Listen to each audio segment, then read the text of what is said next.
Hello everyone, সবাই কেমন আছো? আশা করছি সবাই খুব খুব ভালো আছো। আমিও খুব ভালো আছি। আজকে তোমাদের সাথে শেয়ার করবো আমার দিদির ননদের বাড়ির গৃহপ্রবেশে কী কী খাওয়া দাওয়া করলাম। চলো ভিডিওটা শেষ পর্যন্ত দেখো। তো ফার্স্টে পড়ে গেছিলো ভেজিটেবিল চপ, আর সঙ্গে ছিল সস। আর এটা খেতে আমার খুবই ভালো লেগেছিলো। আর ভেজিটেবিলটা খেতে সত্যি এমনিও আমার খুব ভালো লাগে, আর ভেজিটেবিলটা আজকেও খুব ভালো ছিল। তো তারপরে পড়ে গেছিলো স্যালাড, যেই সময় কিনা আমার ভিডিও করা হয়নি। আর এটা খাওয়া শেষ করতে না করতে পড়ে গেছিলো গরম গরম ভাত, আর সঙ্গে ছিল ডাল, মানে ভেজ ডাল, যেটা কিনা প্রত্যেকটা বাঙালির অত্যন্ত প্রিয় একটা খাবার, আর যেটা মাছ মাংসকেও টেক্কা দিতে পারে।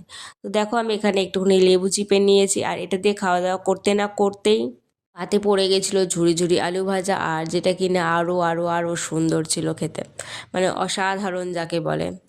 তো এটা কার কার পছন্দ, মানে ডালের সাথে ঝুরি আলু ভাজা, অবশ্যই কমেন্টে জানিও। তো সেটা খাওয়া দাওয়া শেষ করতে না করতে পড়ে গেছিলো ফুলকপির কষা।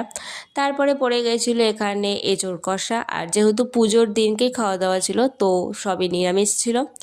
আর এমনি আমার নিরামিষ খেতে খুব ভালোই লাগে, ভালো যদি খাবার দাবার হয়। তো তারপরে পড়ে গেছিলো চাটনি পাঁপড়, যেই সময় আমার ভিডিও করা হয়নি।